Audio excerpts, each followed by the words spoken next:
सबसे पहले परमेश्वर को धन्यवाद देंगे क्यों तो आज मुझे विश्वास नहीं था कि 17 तारीख तक प्रार्थना का श्रृंखला चलती रहेगी।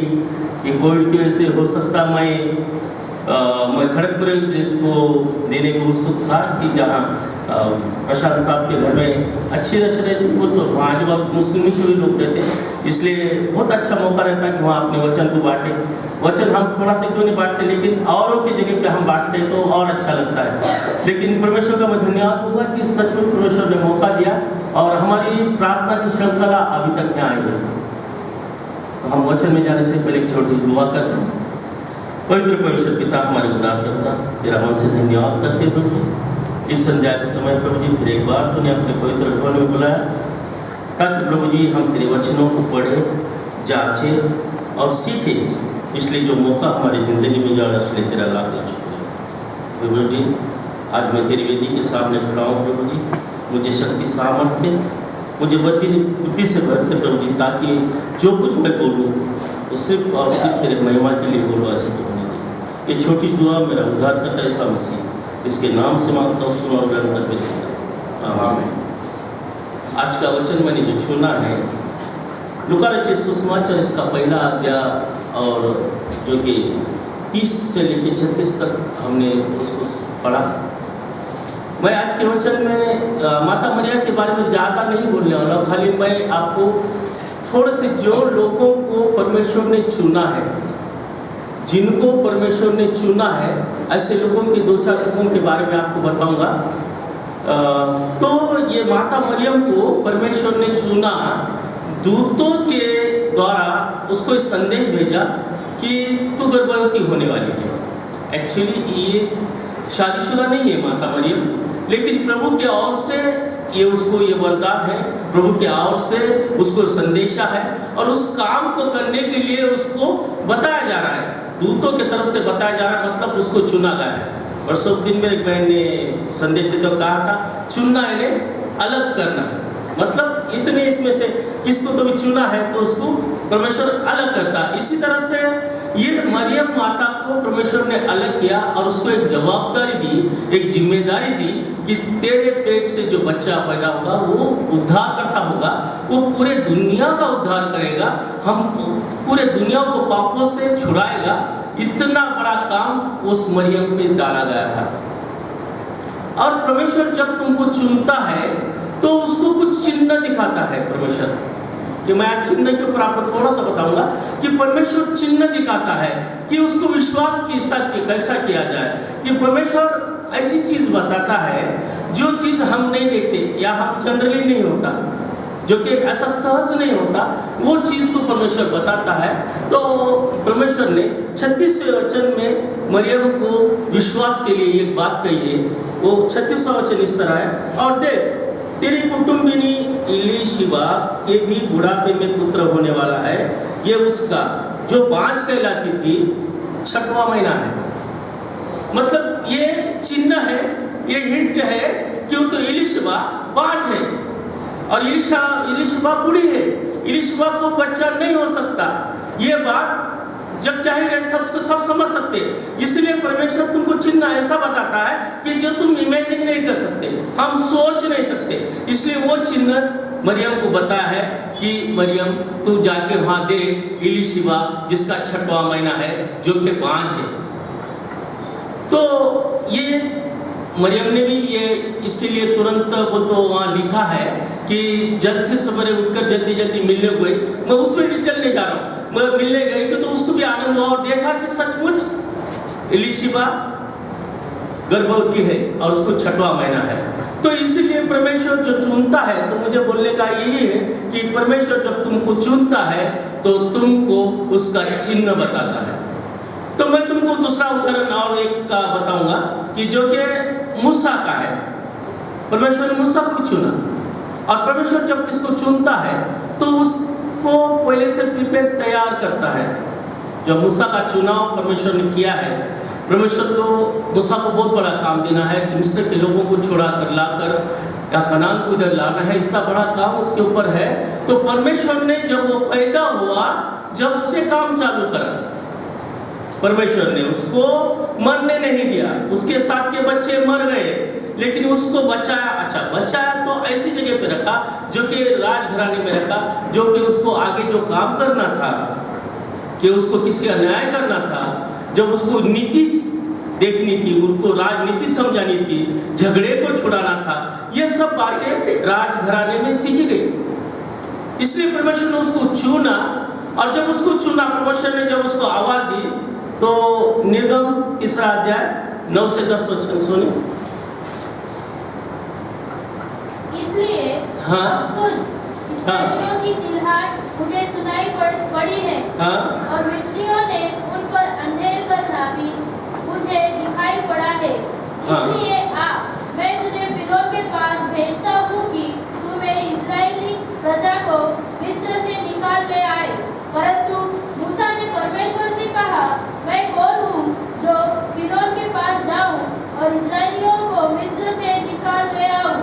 उसने कहा, निश्चय मैं तेरे संग रहूँगा, और इस बात का कि तेरा भेजने वाला मैं हूँ, तेरे लिए यह चिन्ह होगा कि जब तू उन लोगों को मिस्र से निकाल चुके, तब तुम इसी पहाड़ पर परमेश्वर की उपासना करोगे। हाँ, तो ये चिन्ह परमेश्वर ने ये उसको जब बुलाहट करी, उस जगह तो चिन्ह मेरे लिए होगा, लेकिन जब पहले करे तो उसने एक चिन्ह दिखाया परमेश्वर ने। मूसा को जब बुलाया है परमेश्वर, जब बुलाता है तो मूसा को, मैंने जैसे कहा है तुमको जो इमेजिन नहीं कर सकते ऐसी चीज परमेश्वर बताता। मूसा को क्या बताया ऐसा, ये एक दूसरा वचन पर, 3 अध्याय 2 वचन पर, और परमेश्वर के दूत ने एक कटीली झाड़ी के बीच आग की लो में उसको दर्शन दिया, और उसने दृष्टि उठाकर देखा कि झाड़ी जल रही है पर भस्म नहीं होती। तो ये एक इमेजिंग है।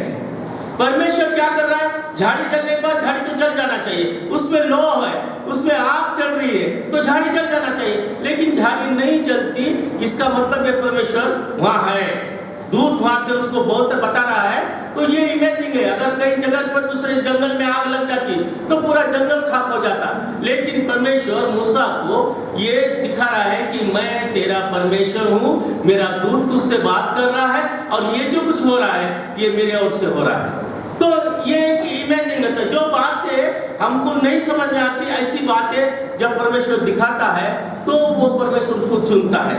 हमारे को परमेश्वर चुनता है, हमारे को परमेश्वर चुना। मैं और 2 पात्र तुमको बताऊंगा, फिर अपने तरफ आऊंगा। जैसा कि यूसुफ का पात्र है, और एक जो कि यूसुफ को परमेश्वर ने चुना है, यूसुफ को चुना है। फिर वही बात आई, फिर यूसुफ छोटा है, यूसुफ अभी काम को नहीं गया है, तो भी स्वप्न में परमेश्वर ने उसको दिखाया कि तुझे क्या करना है। ये चिन्ह है, परमेश्वर ने दिखा कि तेरे सब भाई कैसे खड़े हैं, तू खेत में कैसा काम कर रहा है, और तू कैसा ग्रेट है, तू मेरा काम के लिए तू कैसा आगे जाने वाला। ये परमेश्वर ने मूसा यूसुफ को ऐसा चिन्ह बताया है। तो जब तुमको चुना जाता है तो परमेश्वर तुमको वो हिंट देता है, वो चुनाव चिन्ह में बताता है कि तुम विश्वास करें, कि तुम सहज विश्वास करने का ये जो चमत्कार है, ये चमत्कार होने की वजह से आदमी को विश्वास करना बहुत जरूरी हो जाता है। ये चौथा पात्र मैं तुम्हारे लिए और एक लेके आया हूँ, शाऊल का, जो कि बहुत अच्छा ज्ञानी है, यहूदियों में शास्त्री है, और वो परमेश्वर ईसा मसीह के लोगों को तकलीफ देता है। तकलीफ देने के बाद परमेश्वर ने उसको चुन लिया, और परमेश्वर ने चुनकर उसको प्रेरितों के काम 9 अध्याय 4 से 6, और वह भूमि पर गिर पड़ा, हाँ, और यह शब्द सुना, हे शाऊल, तू मुझे क्यों सताता है? उसने पूछा, हे प्रभु, तू कौन है? उसने कहा, मैं यीशु हूँ। हाँ, ठीक है। परमेश्वर ने उसको बताया कि मैं तुझे जो अंधा किया हूँ, मैं जो तुझे गिराया हूँ, मैं यीशु हूँ। और उसको जो शाऊल को काम करना है, खाली 6वां वचन पढ़ना, वचन 6, हाँ, अब उठकर नगर में जा। हाँ, अब उठकर नगर में जा, और जो तुझे करना है, वह तुझसे कहा कहा जाएगा। क्यों? तो जो काम करने के लिए परमेश्वर जब चुनता है तो परमेश्वर तुमको चिन्ह बताता है। शाऊल को चिन्ह बताया, मूसा को चिन्ह बताया, ईश्वर को स्वप्न दिखाया, मरियम को भी चिन्ह बताया कि एलीशिबा के बारे में जो कि बाज है वो कभी पुत्र नहीं जन सकती, उसको भी तुमने उन्हें दिखाया कि तेरी छठवां महीना है जो बाज कहलाती है, वो अभी छठा महीना है, तू जा। और उसका जब मरियम मिली है, मरियम ने देखा तो सच निकला है। अब मैं आप पर आऊंगा, अपने और आऊंगा कि परमेश्वर हमारे लिए कहता है कि तुमने मुझे नहीं चुना, मैंने तुमको चुना है। मतलब परमेश्वर को हमने नहीं चुना, कि वो हमारी चॉइस नहीं है, वो परमेश्वर की चॉइस है कि तुम और मैं यहाँ आकर बैठे। वो परमेश्वर की चॉइस है कि हम उसका वचन को सुने। वो परमेश्वर की चॉइस है कि हम यहाँ से वचन, ये हमको चुने गए वाले हम भी चुने गए हैं। तो हम सवाल ये उठता है, अगर हम चुने गए हैं तो हमको चिन्ह क्या बताया है? हम भी चुनने वाले हैं, जैसा मूसा को चिन्ह बताया, मरियम को चिन्ह बताया, ईश्वर को स्वप्न दिखाया, हमको चिन्ह क्या बताया? तो हमको चिन्ह ये बताया कि हमारे सामने उसको मारा गया, उसको क्रूस में चढ़ाया गया और उसको गाड़ा गया, और तीसरे दिन जब वो जी उठा, वो हमारे लिए चिन्ह है। ये बात अनूठी है, आश्चर्यचकित करने वाली है। ऐसा हो सकता है क्या? नेचर में हो सकता है क्या? ऐसा नहीं हो सकता। वो चिन्ह हमको बताया कि ये परमेश्वर है, ये मेरा पुत्र है, इसको मैंने सूली पे तुम्हारे लिए दिया है, वो पाप के लिए तुम्हारे मर गया है, तुमने उसको गाड़ा है। किसने गाड़ा है? हमने गाड़ा है। तुमने उसको गाड़ा है, लेकिन परमेश्वर ने तीसरे दिन उसको उठा लिया है, अपने दाहिने हाथ में बिठा लिया।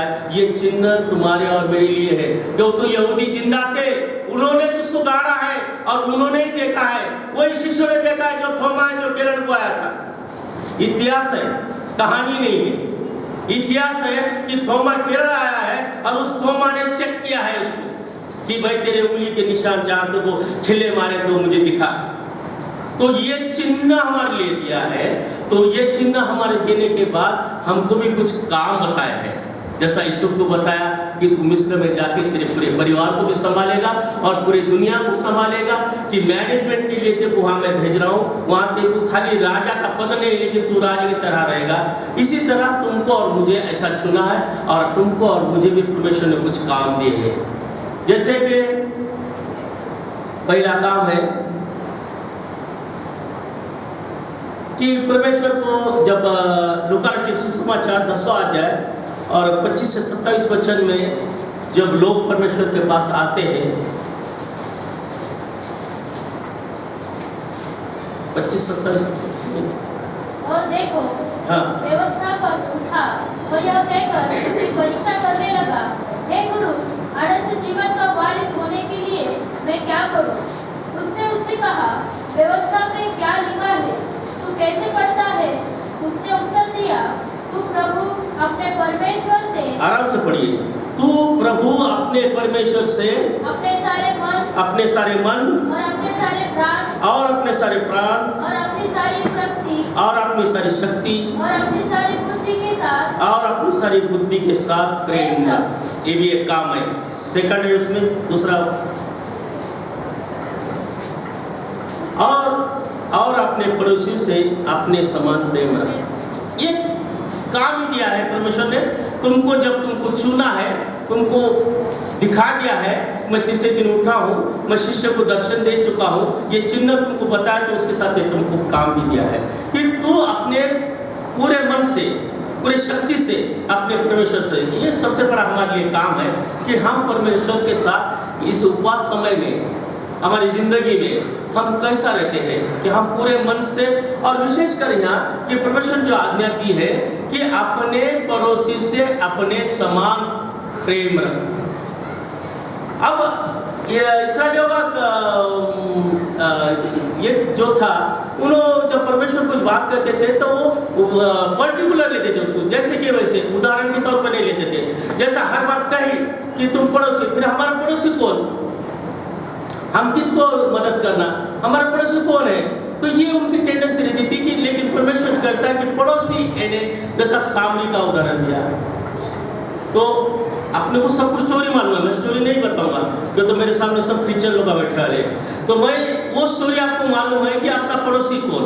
लेकिन पड़ोसी से प्रेम रखना मतलब पड़ोसी से प्रेम रखने के लिए अपने को पड़ोसी का कुछ काम करने के बाद या उसका कुछ काम निकलने के बाद हमको हेल्प करना, ये पड़ोसी से प्रेम करना है। और ये मौका कभी कभी नहीं आता, हर बार नहीं आता, कभी तो भी तुमको ये मौका आता है और उस मौके को अगर आप खो देते हो तो दोबारा वो मौका आपको नहीं आ सकता। एक मेरा एक बात बताता हूँ, अब मैं सामने खड़ा हूँ, मैं मैसेज कर रहा हूँ तो आपको तो सुनना ही पड़ेगा। मैं फरादे नगर में काम करता था और वहाँ काम करता था तो क्या हुआ, सवेरे में साइड पे गया 9 साढ़े 9 बजे, तो एक आंध्रा के कुछ लोग, बहुत सारे लोग थे, एक 10-12 लोग बैठे होंगे, तो बैठे थे, तो मैं साइड पे गया कि मेरे सामने आया, उसमें से 1-2 जनों को टूटी फूटी हिंदी बोलने आती थी कि एक कॉन्ट्रैक्टर ने उनको ला के काम के लिए ला के और यहाँ 2-3 दिन से छोड़ दिया और उनको खाने को नहीं दिया। तो मेरे को उसमें का जो एक था बच्चा था तो उसको आती थी हिंदी जरा से, उसने बोला भैया बोले हमको कुछ दिन काम लगाओ आज। बोला क्यों क्या बात है, तो 2 दिन से हमने कुछ खाना पीना नहीं खाया, बोले हमारे कॉन्ट्रैक्ट ने पैसे भी नहीं भेजा, आ रहा है बोल के 2 दिन से होगा, बोले हमको नहीं है। तो मैंने क्या करा उनको कि बहुत बड़े पन्ने का मैं क्या करा, सामने की दुकान पे ले गया, 5 किलो चावल, 1 किलो तेल और दाल और थोड़ी चीज़ मसाला वसाला उनको लेके दिया। मतलब भाई तुम पहले क्या करो, ये लिया कि पहले खा लो और उसके बाद तुम काम को, मैं उसको तुमको हाजिरी अलग से दे दूंगा, इसका कुछ नहीं। तो ये बात हमारे जो कॉन्ट्रैक्टर में तो ये जो हमारे बिल्डर है उनको मालूम है, तो उन्होंने बोले हमारे तो लेदान ये बोले ले मोटा काम किया ऐसा, वो तो चिढ़ाने की बात थी, वो बड़े लोग आए। तो मैं सर को बोला सर की माझ्या जीवनामध्ये एक क्षण आला होता तो फार किमतीचा नव्हता, पण मी ती संधी दौडू इच्छित नव्हतो म्हणून मी ते काम केलं, मी खूप दान केलं म्हणून नाही।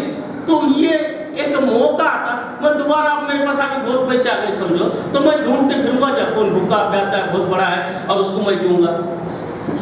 तो ये मौका बार बार आपको नहीं आने वाला, और वो मौका जब आप करते हो तो आपके खाते में जोड़ा तो जाएगा। क्यों तो बाइबल हमको कहती है कि हम जो करते हैं तो हमारी पुस्तक में उसका नाम हमारा आ जाएगा। तो ये छोटा सा उदाहरण है कि अपने पड़ोसी से प्रेम का, कि अपन पड़ोसी से प्रेम कैसा रखना।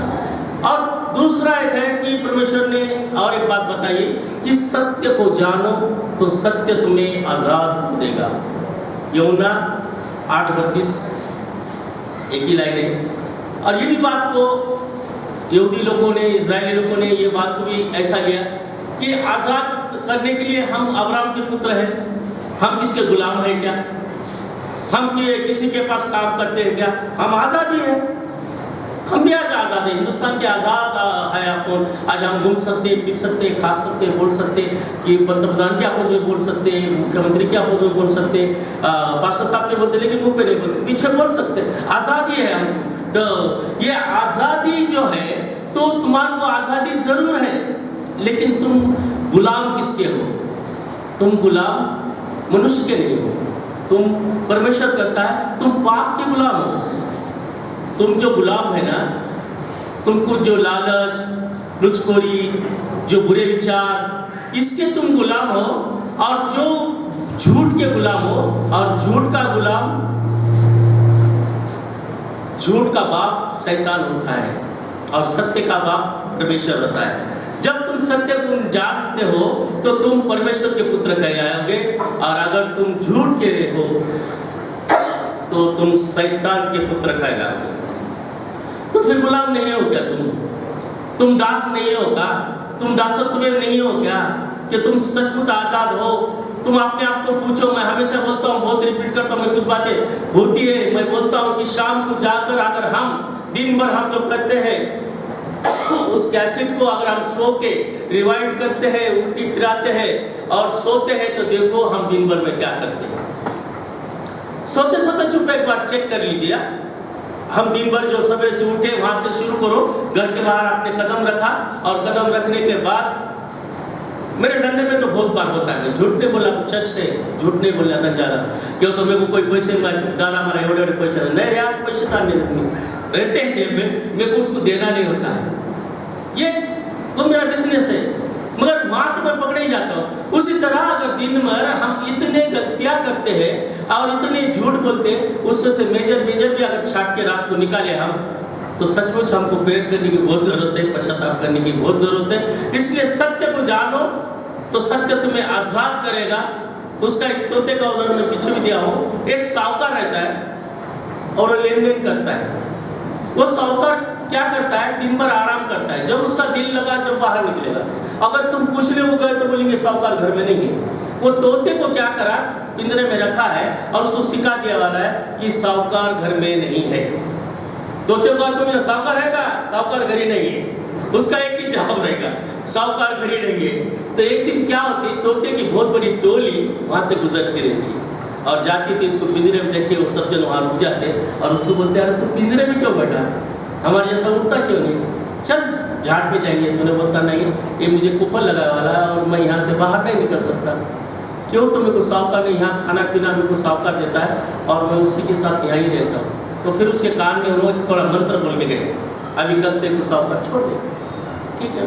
फिर वो लोग फिर दूसरे दिन क्या लोग फिर आए दरवाजे पे, फिर पूछे साहूकार घर है का, आहे बोला, साहूकार है क्या, है बोला, हाँ बोले कि साहूकार मांगा। अगर साहूकार को गुस्सा पकड़ा, उसको निकाला पिंजरे के बाहर, दो मारा छोड़ के, अब मेरे क्या काम करा, बोली ये जो मेरा काम नहीं करता, मेरे काम का नहीं रहा, लेकिन उसका काम होगा, वो आज़ाद होगा, क्यों तो उन्हें सच बोला और वो आज़ाद होगा। इसलिए तुम सत्य को जानोगे तो सत्य तुम्हें आज़ाद करेगा। आज के लिए हमको जो काम परमेश्वर ने दिया है वो है कि हम सत्य को जाना है, सत्य क्या और जाना है। और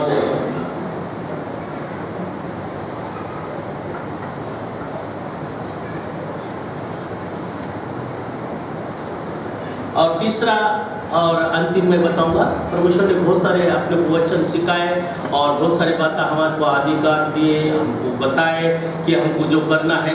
लेकिन मैं उसमें से गिने चुने 2-3 लिया आपके लिए। वो तीसरा है मत्ती रचित सुसमाचार 28वां अध्याय और 18-19 वचन मैं पढ़ना चाहूँगा। ये परमेश्वर ने जाते जाते, जब परमेश्वर ने उठने के बाद हमको ये आदेश दिया है,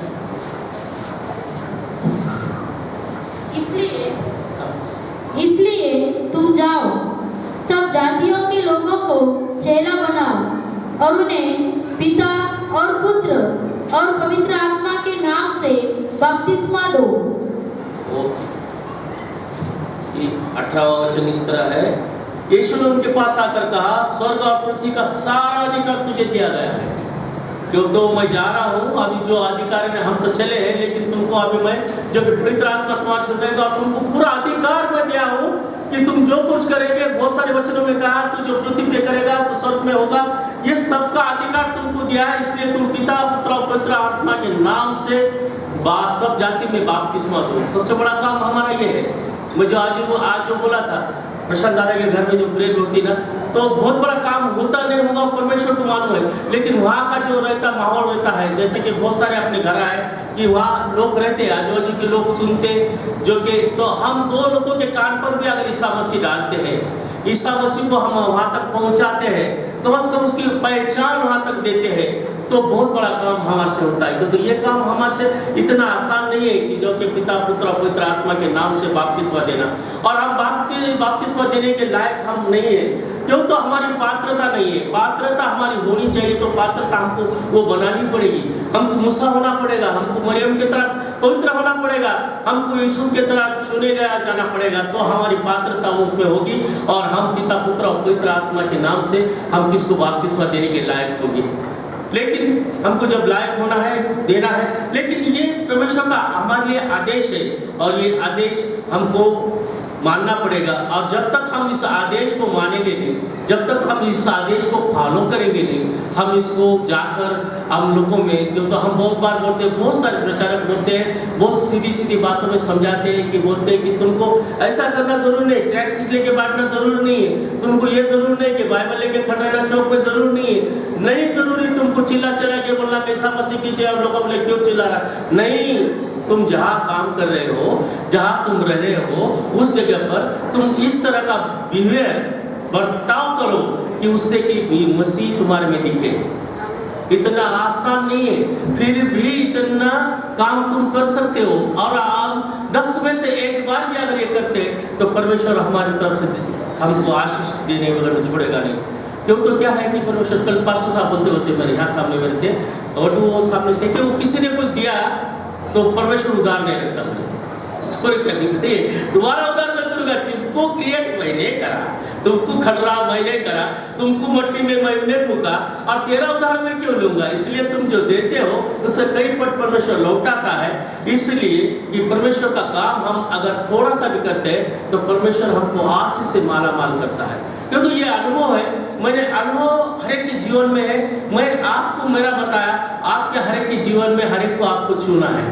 और मेरा मानना है परमेश्वर यूं ही तुमको नहीं बनाता, तुम्हारे माँ के गोद में तुमको यूं ही नहीं रखता, तुमको हर एक को कुछ ना कुछ काम के लिए इस धरती पे लाया है और तुमको हर एक को काम बताया है। किसी को किसी के परिवार के लिए, किसी के बच्चों के लिए, किसी के औरों के लिए, किस समाज के लिए, किस कलीसिया के लिए, दुनिया के लिए तुम्हारा चुनाव हो चुका है। तुम यूं ही नहीं हो, क्यों तो तुम मसीह हो और मसीह हो तुम चुने गए वाले हो। और जहां तुम चुने गए वाले हो तो तुम्हारे लिए काम भी बताए वाला है। लास्ट वचन में पढ़ना चाहूंगा, प्रकाशित वाक्य 3 अध्याय और 20 वचन। मैं द्वार पर खड़ा हूँ, तो द्वार पर खड़ा हुआ खटखटाता हूँ। यदि कोई मेरा शब्द सुनकर द्वार खोलेगा तो मैं उसके पास भीतर आकर उसके साथ भोजन करूंगा और वो मेरे साथ। परमेश्वर हमारे द्वार पे खड़ा है। आज 40 दिनों के ये दिनों में आज परमेश्वर के सानिध्य में हम जा रहे हैं। हम साल भर नहीं जाते होंगे, वो आज जा रहे होंगे तो भी बहुत अच्छी बात है। हम आज जा रहे हैं, आज प्रेयर कर रहे हैं, उपवास कर रहे हैं, कोई 40 दिन कर रहे हैं, कोई शुक्रवार, कोई बुधवार कर रहे हैं। चलता है, जितना तुम दोगे, जितना बटोरोगे तुम तक ज्यादा नहीं आएगा, थोड़ा कम आएगा। जो कम बटोरेगा उसका ज्यादा मिलेगा। ऐसा परमेश्वर करता है कि तो तुम बहुत बटोरने के पीछे जाओगे तो बहुत तुम्हारे घर में खलियान भर के नहीं होगे।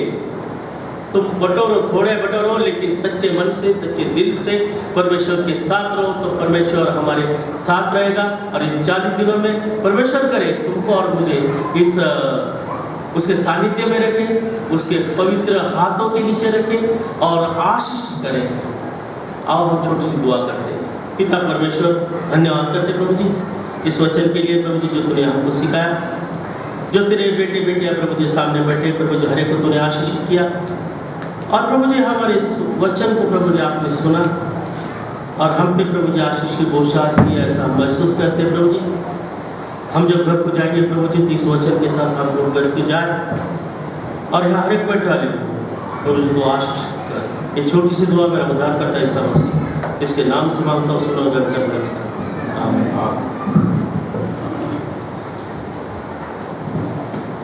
परमेश्वर के नाम को धन्यवाद हो, भाई का धन्यवाद देता हो। सुंदर सा वचन उन्होंने बताया कि परमेश्वर ने हमें चुना है और हमें उसकी सेवकाई के लिए, उसे वचन के लिए, उसकी गवाह बनने के लिए, उसके सुसमाचार बताने के लिए और परमेश्वर के राज में जाने के लिए हमें बनाया है। हमें इसलिए बनाया है कि हमारा नाश न हो, हम खत्म न हो, परंतु हम अनंतकालीन जीवन पाए, इसलिए हमें बनाया है परमेश्वर ने।